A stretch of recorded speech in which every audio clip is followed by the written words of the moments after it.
ونؤمن به ونتوكل عليه ونعوذ بالله من شرور أنفسنا ومن سيئات أعمالنا من يهده الله فلا مضل له ومن يضلله فلا هادي له وأشهد أن محمدا عبده ورسوله أما بعد فإن خير الحديث كتاب الله وخير الهدي هدي محمد صلى الله عليه وسلم وشر الأمور محدثاتها وكل محدثة بدعة وكل بدعة ضلالة وكل ضلالة في النار. أعوذ بالله من الشيطان الرجيم. بسم الله الرحمن الرحيم. سبحان الذي أسرى بعبده ليلا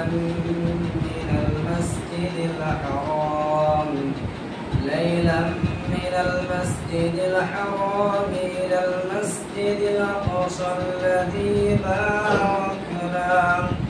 باركنا حوله لنريه من آياتنا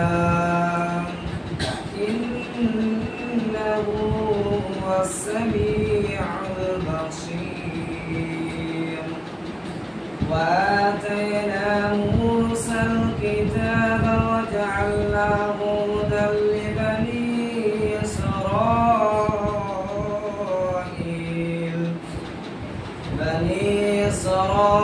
إسرائيل ألا تتخذوا من دوني وكيلا ذرية من حملنا مع نوح إنه كان عبدا شكورا. وقضينا إلى بني إسرائيل في الكتاب لتفسدن في الأرض مرتين ولا تعلن علوا كبيرا. فإذا جاء وعد أولاهما بعثنا عليكم عبادا لنا أولي بأس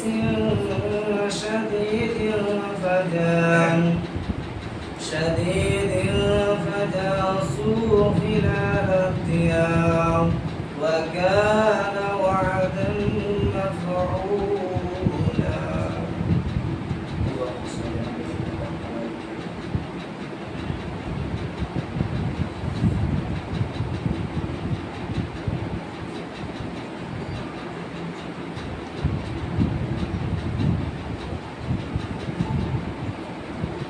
الحمد لله وحده والصلاة والسلام من لا نبي بعد. أما بعد أعوذ بالله من الشيطان الرجيم. بسم الله الرحمن الرحيم.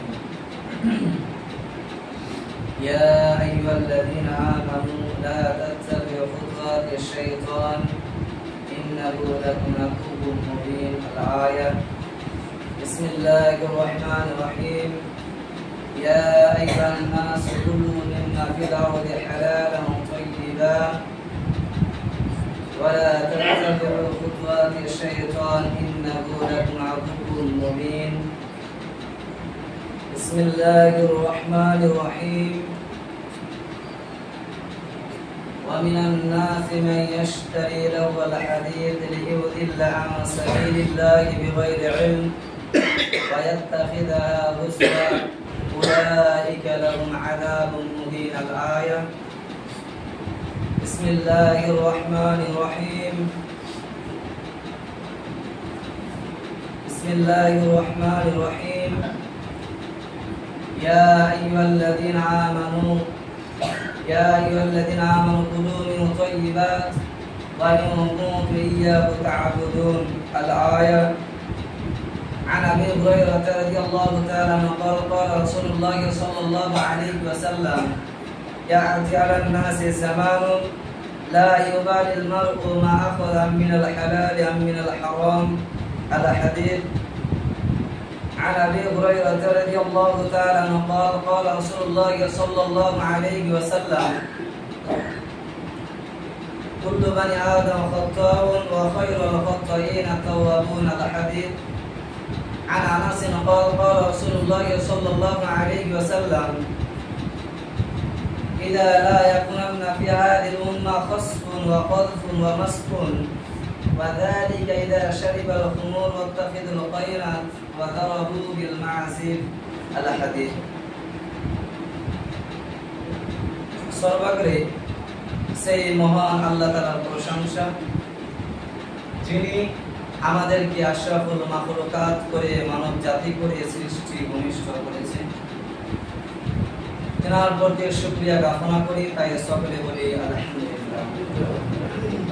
তারপরে ধর্মের গুরু কর্মের নেতা জনাবে নবী মুহাম্মদ সাল্লাল্লাহু আলাইহি ওয়াসাল্লাম তেনার প্রতি দরুদ ও সালাম বর্ষিত হোক। আল্লাহুম্মা সাল্লি আলাইহি ওয়া সাল্লাম। আজকে আমার আলোচনার বিষয় মাই টপিক ইজ চেঞ্জিং, তথা মানুষ আমরা কতটা পরিবর্তনশীল। আল্লাহ আমাদেরকে কোরআনে যা বলেছেন সেই কথা অনুযায়ী না চলে আমরা দুনিয়ার বুকে কিভাবে চলছি, আল্লাহর কথাকে একেবারে পরিবর্তন করে ভিন্ন রাস্তায় যে আমরা এই দুনিয়ার বুকে চলাচল করছি, সেটাই আজকে আমি তুলে ধরার চেষ্টা করব আমাদের জীবনের গল্প। আল্লাহ কোরআনে এক কথা বলেছেন, সেই কথাকে চেঞ্জিং করে আমি আপনি জীবনে কি করে থাকি, আমাদের জীবনের গল্প আজকে আমি পেশ করার চেষ্টা করব ইনশাআল্লাহ। সম্মানিত উপস্থিতি, সর্বপ্রথম আছে হালাল এবং হারাম সম্পর্কে। মহান আল্লাহ তাআলা হারাম এবং হালাল সম্পর্কে 2 নম্বর সূরা সূরা বাকারা 168 নম্বর আয়াতে বলেন, ইয়া আইয়ুহান নাস, হে মানব জাতি, কুলু মিম্মা ফিল আরদি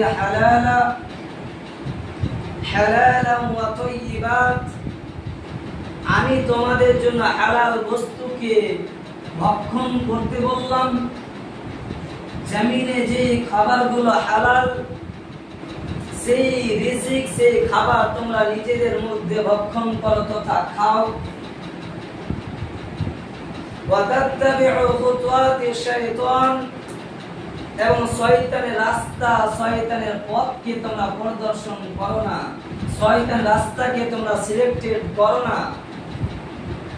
ইন্নাহু লাকুম আদুউম মুবিন, কারণ শত্রু হচ্ছে সবচেয়ে তোমার বড় শত্রু। শয়তান তোমাদের প্রকাশ্য শত্রু, যা আল্লাহ তাআলা কোরআন মাজিদের মধ্যে একাধিক জায়গায় বলেন যে হে আমার বান্দা, হে আমার বান্দা, পৃথিবীর বুকে সবচেয়ে তোমার বড় ভাই কখনো শত্রু হতে পারে না। তোমার পৃথিবীর বুকে সবচেয়ে বড় পড়োশী কখনো শত্রু হতে পারে না। কখনো হিন্দু খ্রিস্টান বৌদ্ধ ভাইরা কখনো আপনার শত্রু হতে পারে না এতটা, যতটা ইবলিস শয়তান আপনার আমার শত্রু। পৃথিবীর বুকে সবচেয়ে বড় শত্রু হচ্ছে আমাদের ইবলিস শয়তান, যিনি আমাদেরকে ধ্বংসাত্ম করে, যিনি আমাদেরকে গোমরাহ করে, যিনি আমাদেরকে পথভ্রষ্ট করে এই দুনিয়া থেকে আমাদেরকে পথভ্রষ্ট করে জাহান্নামে অগ্রসর করতে চায়, জাহান্নামের অধিবাসী করতে চায়। আমাদের পৃথিবীর বুকে সবচেয়ে বড় শত্রু নাম হচ্ছে ইবলিস শয়তান, যা আল্লাহ তাআলা একাধিক আয়াতে উল্লেখ করেছেন। এই আয়াতের বাক্য যে আমি বললাম, আল্লাহ তাআলা বললেন, হে আমার বান্দা, হে দুনিয়ার বুকে মানুষ, হালাল বস্তু হতে, হালাল খাবার হতে তোমরা ভক্ষণ করো এবং শয়তান রাস্তাকে তোমরা সিলেক্টেড করো না। শয়তান হচ্ছে তোমাদের প্রকাশ্য শত্রু। কিন্তু এই আয়াতের বাক্য আমরা কোথায় মানছি? কোথায় আমরা টাকা উপার্জন করছি? আমরা যে ব্যবসা বিজনেস করছি, আমরা যেই মাধ্যমে যেই রাস্তায় আমরা টাকা উপার্জন করছি, সেই টাকাটা কি আসলে হালাল কিনা একবারও ভেবে দেখেছেন? একবারও কি যাচাই করেছেন? একবারও কি চেক করেছেন যে আমার মাধ্যমে যে টাকাটা হাতে আসছে, যে টাকাটার মাধ্যমে আমার পরিবার, আমার আত্মীয় স্বজন, আমার স্ত্রী, আমার সন্তানকে খাওয়াচ্ছি, সেই টাকাটা কি আসলে হালাল? সেই টাকাটা কি হারাম না হালাল? সেই সম্পর্কে একবারও ভাবার চেষ্টা করেছেন? একবারও যাচাই করেছেন? একবারও চেক করেছেন? কিন্তু আমরা তা করি না। কি মাধ্যমে টাকা আসছে, হালাল পন্থায় না হারাম পন্থায়, সেটা না দেখে আমরা দুনিয়ার বুকে চলাচল করছি। কিন্তু আল্লাহ তাআলা বললেন, হে আমার বান্দা, তোমরা হালাল উপার্জন করো, হালাল ভক্ষণ করো। কিন্তু সেটা আমরা আল্লাহর কথাকে পরিবর্তন করে নিজের মন মতন চলছি, হালাল হারামের পার্থক্য করছি। এখন বলবেন হারাম কোনগুলো? কোনগুলোর মাধ্যমে টাকা হারাম হয়ে যায়? আমি নবী মুহাম্মদ সাল্লাল্লাহু আলাইহি সাল্লামের বাক্য বলবো। তিনি 1450 বছর আগে যা বলেছেন সেই কথাই প্রেজেন্ট করব। যদি কেউ কষ্ট পেয়ে থাকেন, আপনার কথার সাথে আপনার কাজের সাথে যদি মিল খেয়ে যায়, তাহলে আমার কিছু করা নাই। কারণ আমি প্রথম আসামি নই। প্রথমে নবী মুহাম্মদ সাল্লাল্লাহু আলাইহি সাল্লাম বলেছেন, তাকে আগে সর্বপ্রথম বলবেন, তারপর আমাকে জিজ্ঞাসা করতে পারবেন।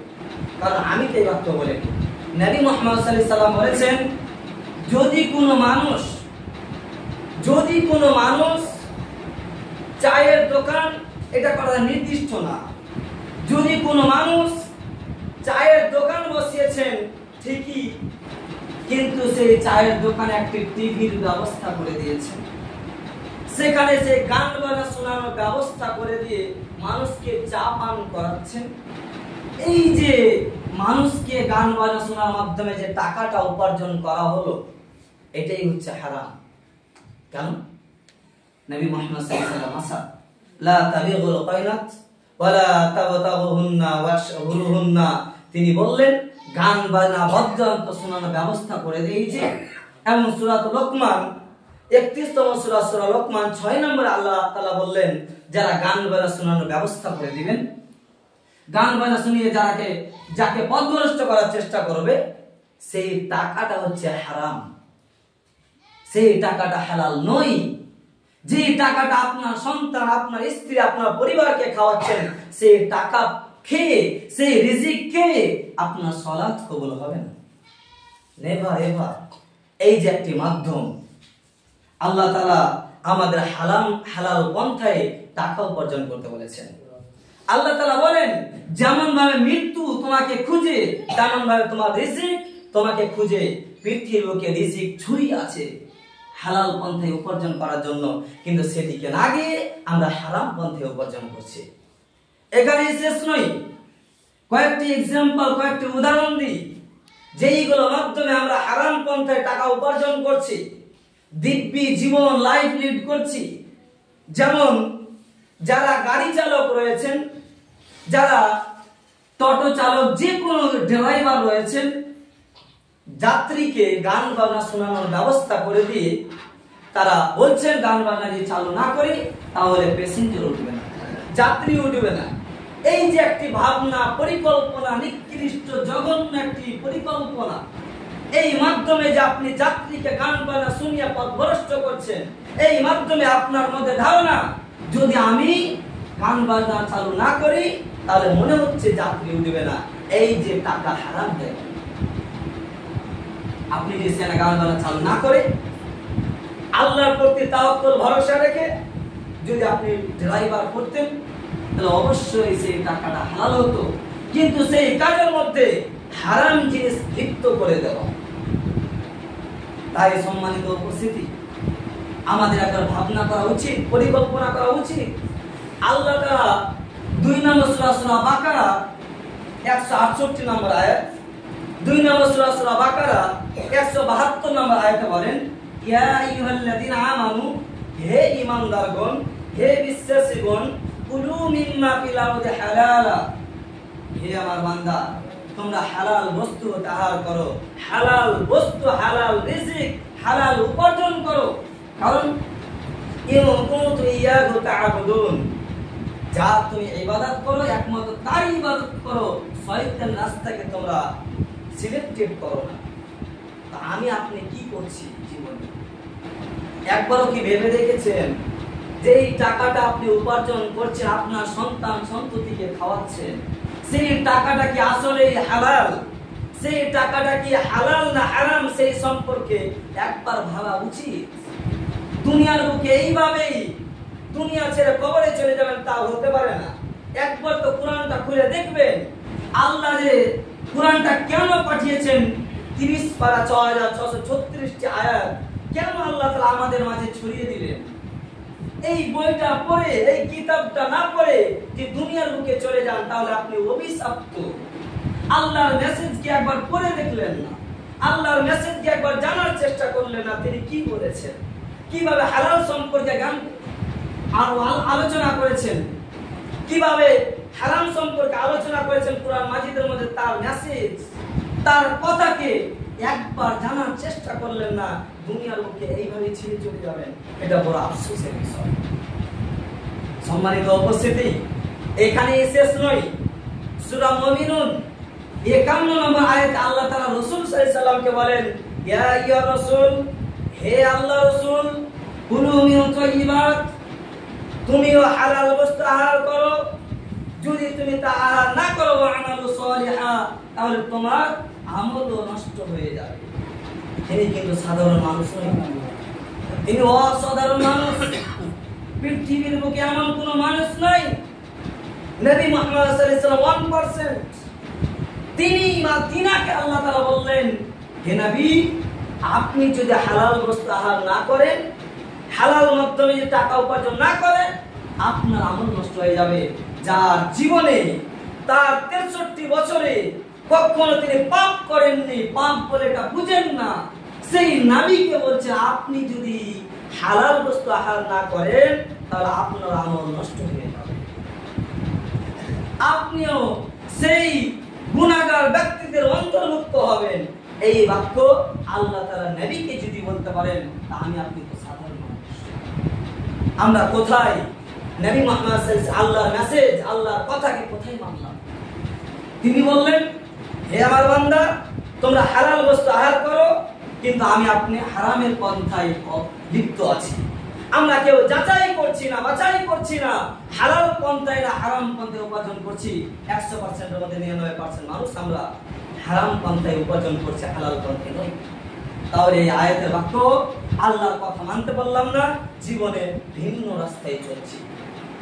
2 নম্বর আসি, আল্লাহ তাআলা 9 নম্বর সূরা সূরাতুত তাওবা 119 নম্বর আয়াতে বলেন, ইয়া আইয়ুহাল্লাযীনা আমানু, হে ঈমানদারগণ, ইত্তাকুল্লাহ, আল্লাহকে ভয় করো, ওয়া কুনু মা'আস সাদিকিন, এবং সত্যবাদীদের অন্তর্ভুক্ত হও।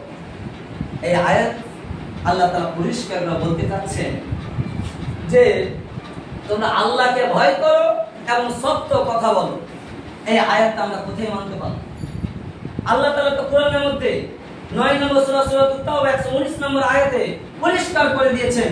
নিজেকে জিজ্ঞাসা করুন তো, আমি আপনি দুনিয়াতে কয়টা সত্য কথা বলি? দিনে কতবার সত্য কথা বলি? 100% এর মধ্যে 99% মুখ থেকে শুধু মিথ্যা কথা, মিথ্যা ওর বলছি। কিন্তু নবী মুহাম্মদ সাল্লাল্লাহু আলাইহি ওয়াসাল্লাম মুখের ভাষা 6434 নম্বর হাদিস, সহিহ বুখারী হাদিস, তিনি বললেন মিথ্যা কথা বলা 4 নম্বর বড় মহাপাপ, ওয়াল ইয়ামিনুল গামুস, মিথ্যা সাক্ষী দেওয়া, মিথ্যা কথা বলা, মিথ্যা ধারণা করা 4র্থ বড় মহাপাপ। কিন্তু আমরা সেই কথাও মানতে পারলাম না। আল্লাহ বললেন, হে আমার বান্দা, তোমরা সত্য কথা বলো, কিন্তু আমরা মিথ্যা বলছি, একেবারে ভিন্ন রাস্তা অবলম্বন করছি। একটা বিচার করছেন, টাকা ঘুষ পেলেই বিচারকে পরিবর্তন করে দেওয়া, মিথ্যা কথা বলা হয়, মিথ্যায় আমরা লিপ্ত। 100% মধ্যে 99% মানুষ আল্লাহর কথাকে একেবারে উল্টো করে ভিন্ন রাস্তায় নিজের মন মতো জীবন গঠন করার চেষ্টা করছে। তাহলে এই আয়াতটাও আমরা মানতে পারলাম না। এবার আসি আমাদের জীবনের গল্প বলছি, তো আল্লাহ এক কথা বলেছেন, সেই কথাকে পরিবর্তন করে আমি আপনি কি করছি, আমাদের জীবনের গল্পের কথা পেশ করছি। মহান আল্লাহ তাআলা ৫ নম্বর সূরা সূরা মাইদা তিনি বললেন, ৫ নম্বর সূরা সূরা মাইদা ৯০ নম্বর আয়াতে বললেন, ইয়া আইয়ুহাল্লাযীনা আমানু, হে ঈমানদারগণ, হে দুনিয়ার বুকে মানুষ, ইন্নামাল খামরু ওয়াল মাইসির ওয়াল আনসাবু ওয়াল আজলাম রিজসুম মিন আমালিশ শাইতান ফাজতানিবুহু কুনতুম ইয়্যাহু তা'বুদুন।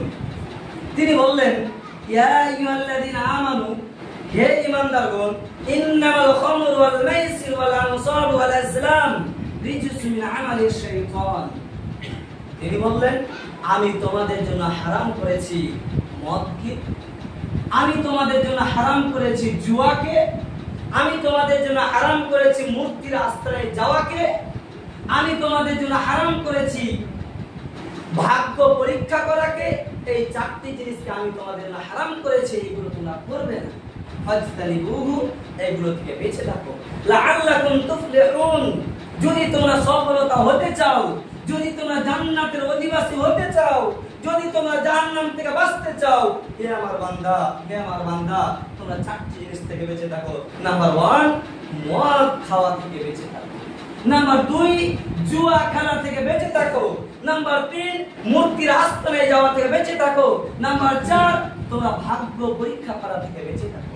এই 4টি জিনিস থেকে বেঁচে থাকো, তাহলে তোমরা সফল হবে। কিন্তু এই 4টি কথা আমরা কে কে মানছি, নিজেকে প্রশ্ন করি।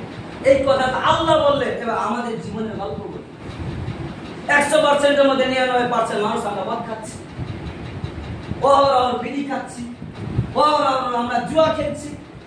আমাদের মুসলিম দেশ, মুসলিম গ্রাম, তারপরও আমাদের গ্রামে সর্দার মরল বা যে কোনো গ্রামে যারা দায়িত্ববান মানুষ, তাদের এটা করা উচিত, যদি কোনো সন্তান এই গ্রামের মদ পান করে তাহলে এত টাকা শাস্তি দিতে হবে বা এই সমাজ থেকে বহিষ্কার করতে হবে।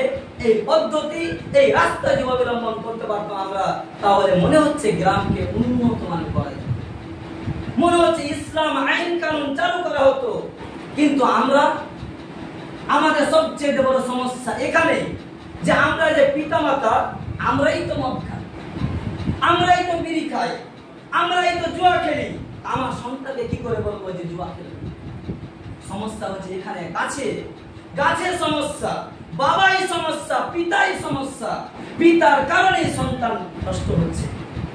বাবা যদি মদ খায়, সন্তানকে কি করে বলবে মদ খাবে? তাহলে আমরা মদও ছাড়তে পারি না, জুয়াও ছাড়তে পারি না, মূর্তির আস্থা নাই। কোন সমস্যা হলে পীরের কাছে গিয়ে যাওয়া, ভাগ্য পরীক্ষা করা, আমরা কিছু ছাড়তে পারি না। আল্লাহর বাক্যকে, এই আয়াত আমরা মানতে পারলাম না। কিন্তু জুয়া, নিষেধাদ্রব্য সম্পর্কে ব্যাপক একটি হাদিস রয়েছে।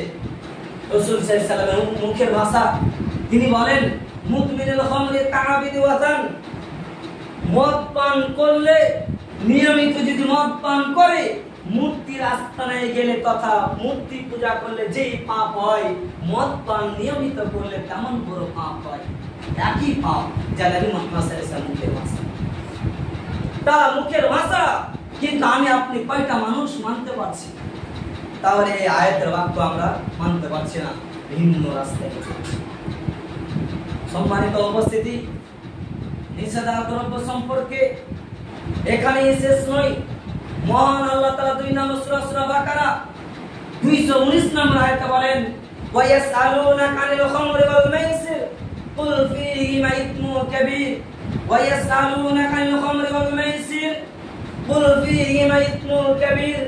হে নবী, আপনি বলে দেন, আপনার উম্মতের দলকে বলে দেন, তাদেরকে জানিয়ে দেন, নিষেধাদ্রব্য পান করা, জুয়া খেলা একটি বড় পাপ, মহা পাপ। মানুষকে মেসেজটা পাঠিয়ে দেন, মানুষকে জানিয়ে দেন। কিন্তু আমরা সেটাকে তোয়াক্কা করছি না, দুঃখের করছি না। সম্মানিত উপস্থিতি, এবার আসি মহান আল্লাহ তাআলা 31তম সূরা সূরা লোকমান 6 নম্বর আয়াতে আল্লাহ তাআলা বললেন, ওয়া মিনান নাসি মান ইয়াশতারি লাহুল হাদিদ লিইউদিল্লা সাবিলিল্লাহি বিগাইরি ইলম। হে আমার বান্দা, এক শ্রেণীর মানুষ আছে যারা মানুষকে পথভ্রষ্ট করার জন্য, মানুষকে গোমরাহ করার জন্য গান বাজনা বাদ্যযন্ত্র শোনানোর ব্যবস্থা করে দিবেন এবং নিজেরা গান বাজনা শুনবেন। কিন্তু সম্মানিত উপস্থিতি, আমি বুঝাতে চাচ্ছি যে আমরা গান বাজনা শোনানোর ব্যবস্থা করে দিচ্ছি। আমরা ঠিকই গান বাজনা শুনছি, তাহলে আমরা এটাও মানতে পারলাম না যে আল্লাহ তাআলা আমাদের উপর গান বাজনা হারাম করেছে, কিন্তু আমরা তারপর গান বাজনা লাউড স্পিকারে শুনছি। রাসূল সাল্লাল্লাহু আলাইহি ওয়াসাল্লাম মুখের ভাষা, তিনি বললেন ইন্নাল্লাহ তাআলা হারামাল খামরা ওয়াল মাইসিরা ওয়াল কুবা। কুবা শব্দের অর্থ হচ্ছে গান বাজনা। আমি তোমাদের জন্য গান বাজনাকে হারাম করেছি, কিন্তু আমরা গান বাজনা নিজেরা শুনছি এবং মানুষকে শোনানোর ব্যবস্থা করে দিচ্ছি। আপনি বলেন প্রমাণ কোথায়? কোথায় গান বাজনা শোনানোর ব্যবস্থা করেছি? আজকে আমি প্রমাণ দিচ্ছি। আজকের দিন হচ্ছে 15 আগস্ট। এই দিনে স্কুল, কলেজ, এই কেজি স্কুল, যত প্রতিষ্ঠান রয়েছে মাদ্রাসা বাদ দিয়ে, ইসলামিক মাদ্রাসা বাদ দিয়ে যে কেজি স্কুল, যে প্রতিষ্ঠান স্কুল কলেজ রয়েছে, আপনার সন্তানকে পথভ্রষ্ট করছে। আমি মনে করি আপনার সন্তানকে প্রশিক্ষণ দেওয়া আছে কিন্তু কিভাবে নাচ করতে হবে, কিভাবে ডান্স করতে হবে, কিভাবে সালমান খান কিভাবে গান বাজনা ডান্স করে, সেই ট্রেনিং দেওয়া হয় 1 থেকে 2 মাস আগে থেকে। নিজের চোখে দেখা। আপনি যে কোনো কেজি স্কুল, যে কোনো প্রতিষ্ঠান, কলেজ, স্কুল, ইউনিভার্সিটি আপনি যান, সেখানে নাটক, সেখানে কিভাবে ডান্স করতে হয়, কিভাবে নাচ করতে হয়, কিভাবে কি করতে হয়, কিভাবে নাটক করতে হয়, প্রত্যেকটা পুঙ্খানুপুঙ্খানুভাবে তাদের শেখানো হয়। তাহলে কিভাবে ইসলামকে আইন কানুন আনা যাবে? আমরা এখন মুসলিম, 100% এর মধ্যে 99% ছেলে মেয়ে কেজি স্কুলে পড়ছে। আপনার ছেলে কি শিখবে? আপনার ছেলে গান বাজনা শিখবে, আপনার ছেলে ডান্স শিখবে। তারা একটা ব্যবসা করছে। আমি মনে করি তারা একটা ব্যবসা চালাচ্ছে এই কেজি স্কুলের মাধ্যমে। তারা গান বাজনা চালিয়ে মানুষকে ভিড় করিয়ে, মানুষকে পথভ্রষ্ট করে ইসলামকে চিপে দেওয়া হচ্ছে, কিন্তু মাদ্রাসায় এগুলো করা হয়। তাহলে এটা কি নবী মুহাম্মদ সাল্লাল্লাহু আলাইহি ওয়াসাল্লাম আল্লাহর কথাকে মানা? আল্লাহ বললেন আমি তোমাদের গান বাজনাকে হারাম করেছি, কিন্তু আমরা কি করছি? আমাদের সন্তান কি এমন একটি প্রতিষ্ঠানে, এমন একটি কেজি স্কুলে, এমন একটি কলেজে, এমন একটি ইউনিভার্সিটিতে অ্যাডমিশন করাচ্ছি, ভর্তি করাচ্ছি, সেখানে গান বাজনাই শেখানো হচ্ছে। আপনার ছেলে গান বাজনা শিখে এসে বাড়িতে কি করবে? নাচানাচি করবে না তো কি করবে? এখানে শেষ নয়। আমাদের যারা যুবক, আমরা সবচেয়ে আরো বড় পাপে লিপ্ত আছি, সেটা হচ্ছে যে এই ফেসবুক, ইউটিউব, ইনস্টাগ্রাম, সেখানে আমরা গান বাজনা ছড়িয়ে দিচ্ছি। আমরা নিজেরা গান বাজনা শুনলাম, সেটা দেখে সেটা নিজের আইডিতে শেয়ার করে দিচ্ছি এবং অনেক মানুষকে শোনানোর ব্যবস্থা করে দিচ্ছি। এটা আমি 1 বছর থেকে বলে আসছি, কিন্তু কোনো মানুষ পরিবর্তন আসছে না। ফেসবুক চালাচ্ছেন, গান বাজনা আপনি একা দেখলেন, সেই ভিডিওটা মানুষকে আরো দেখানোর ব্যবস্থা করে দিয়ে নিজের প্রোফাইলে পোস্ট করছেন, শেয়ার করছেন। এটা কি মানুষকে গান বাজনা শোনানোর ব্যবস্থা করানো? মানুষকে পথভ্রষ্ট করানোই পথভ্রষ্ট করা। কিন্তু নবী মুহাম্মদ সাল্লাল্লাহু আলাইহি ওয়াসাল্লাম বাক্য, তিনি বললেন যে ইন্নাল্লাহ তাআলা হারামাল খামরা ওয়াল মাইসির ওয়াল কুবা। আল্লাহ তাআলার বাক্য এবং নবী মুহাম্মদ সাল্লাল্লাহু আলাইহি ওয়াসাল্লামের কথা, আমি তোমাদের জন্য জুয়াকে হারাম করেছি, আমি তোমাদের জন্য মদকে হারাম করেছি, ওয়াল কুবা, আমি তোমাদেরকে গান বাজনা শোনাতে হারাম করেছি। কিন্তু স্কুল করে আজকের দিনের কথা, আপনার মেয়ে নাচানাচি করছে, আপনি মুসলিম, আপনি সালাত আদায় করেন, আপনি মুখ উঁচু করে বলেন আমার মেয়ে আজ ডান্স করবে, আপনি বসে সেটা ডান্স দেখবেন। আপনি কি করে শিক্ষিত হতে পারেন? আপনার সালাত কিভাবে আদায় হতে পারে? আপনি কিভাবে আপনি বাবা হতে পারেন? আপনি একজন মুসলিম, আপনার মেয়ে ডান্স করছে স্কুল কলেজে, আপনার ছেলে গিয়ে সেখানে গান বলবে, নাচ বলবে, আপনার হায়া হয় না, আপনার শরম হয় না, আপনি একজন পিতা। সম্মানিত উপস্থিতি, হক বড় চিন্তা। যদি হক কথা বলতে যাই সবার মন খারাপ, যদি মিষ্টি মিষ্টি কথা বলি সবাই আমাকে ভালোবাসা দিবে, সবাই বলবে খুব সুন্দর বক্তব্য। যখনই কথার সাথে কানেক্টেড হয়ে যাবে, যখনই কথার সাথে একেবারে মিলে যাবে, তখন মন খারাপ। সম্মানিত উপস্থিতি, আমি মিষ্টি কথা বলতে আসেনি, নবী মুহাম্মদ সাল্লাল্লাহু আলাইহি ওয়াসাল্লাম 1450 বছর আগে যা বলেছেন সেই কথাই পরিবর্তন, সেই কথাই বলতে চাই, মানুষকে পরিবর্তন করতে চাই। আপনার প্রতি আমার দুশমনি নাই, আপনাকে আমি খারাপ ভাবি না, বা আপনিও আমাকে খারাপ ভাবেন না। আমি একজন ইসলামী দায়ী হিসেবে আমি চাই আপনাকে জাহান্নাম থেকে বাঁচাতে। আমি চাই আপনি যে কবরে যাচ্ছেন, কবর থেকে অগ্রসর হচ্ছেন, সেখানে যাচ্ছেন তো কিছু নিয়ে যেতে হবে। আপনাকে যে কিছু নিয়ে যেতে হবে। এই দুনিয়ার বুকে পাপী করে গুনাহ করে দুনিয়া ছাড়তে পারেন না। আমি একজন ইসলামী দায়ী হয়ে আপনাকে তো আমি কখনো জাহান্নামে অগ্রসর হতে দিতে পারবো না। আপনাকে তো আমি সঠিক রাস্তা দেখাতে বাধ্য, যা নবী মুহাম্মদ সাল্লাল্লাহু আলাইহি ওয়াসাল্লাম নিজে দেখিয়েছেন। তাই সম্মানিত উপস্থিতি, কথাগুলোর প্রতি একটু কল্পনা করার চেষ্টা করবেন, ভাবনা করার চেষ্টা করবেন। আপনার সন্তানকে যে কলেজে দিয়েছেন, আপনার সন্তানকে যে কেজি স্কুলে ছোট্ট মেয়েটাকে দিয়েছেন, এই মেয়েটাকে ডান্স শেখানো হচ্ছে, এই মেয়েটাকে কিভাবে নাচ করতে হয় সেটা শেখানো হচ্ছে, তাহলে আপনার মেয়ে কি করতে পারে একবার ভাবার চেষ্টা করবেন। এবং আমরা কোথায় আল্লাহর কথাকে মানতে পারলাম, কোথায় মানতে পারলাম? আল্লাহ বললেন তোমরা নিষেধা দ্রব্য পান করো না, কিন্তু পান করছি। আল্লাহ বললেন তোমরা জুয়া খেলো না, জুয়া খেলছি। আল্লাহ বললেন তোমরা সত্য কথা বলো, মিথ্যা কথা বলছি। আল্লাহ বললেন তোমরা হালাল খাদ্য তোমরা দ্রব্য পান করো, কিন্তু হারাম আমরা উপার্জন করছি। আল্লাহ বললেন গান বাজনা তোমরা শোনো না, যে লাউড স্পিকারে গান বাজনা নিজেরা শুনছি এবং মানুষকে শোনানোর ব্যবস্থা করছি। তাহলে আল্লাহ তাআলার মেসেজ, আল্লাহ তাআলা কোরআনের বাক্য, একটা আয়াত আমরা মানতে হবে। সময় হয়ে গিয়েছে, এখন আপনাদের ছোট্ট একটা কথা বলে আমি বক্তব্য শেষ করব। অলরেডি সময় অনেক হয়ে গেছে। সেটা হচ্ছে যে আপনারা মুখ উঁচু করে বলবেন যে আকিমুস সালাত, আমি সালাত আদায় করি। একটা আয়াত আপনি বলবেন যে আকিমুস সালাত, আমরা সালাত আদায় করি। আমি বলবো সালাত আদায় করেন ঠিকই, কিন্তু নবী মুহাম্মদ সাল্লাল্লাহু আলাইহি ওয়াসাল্লাম যে পদ্ধতিতে সালাত আদায় করেছেন সেই পদ্ধতিতে করি না। আপনি তো বেশি হবে। আল্লাহ তো বলেছেন ঠিকই আকিমুস সালাত, হে আমার বান্দা তোমরা সালাত আদায় করো। ঠিকই আমরা সালাতে আসি 10 থেকে 5 জন 100 জন, ঠিকই আমরা আদায় করি, কিন্তু আদায় যে করছি আমরা কি চেক করেছি? আমরা কি একবার যাচাই করেছি যে সালাত আমরা আদায় করছি, যেইভাবে রুকু সাজদা করছি, যেইভাবে নামাজ পড়ছি, সেটা কি সহিহ, সেটা কি সঠিক পদ্ধতি, সেটা কি নবী মুহাম্মদ সাল্লাল্লাহু আলাইহি ওয়াসাল্লামের সাথে কানেক্টেড, ঠিক না ভুল যাচাই বাছাই করে পা না মিলিয়ে হাত চেটে চেটে বেঁধে রুকু সাজদা একেবারে উলট পালট করে নিজের মন মতো সালাত আদায় করছি। বলেন এই সালাতটা কি কিয়ামতের মাঠে প্রযোজ্য হবে? নবী মুহাম্মদ সাল্লাল্লাহু আলাইহি ওয়াসাল্লামের সাথে কানেক্টেড হলো? তাহলে সেই আয়াত আমরা ফেঁসে যাব। আমরা সেই শুদ্ধভাবে সালাত আদায় করছি, নিজের মন মতো সালাত আদায় করছি।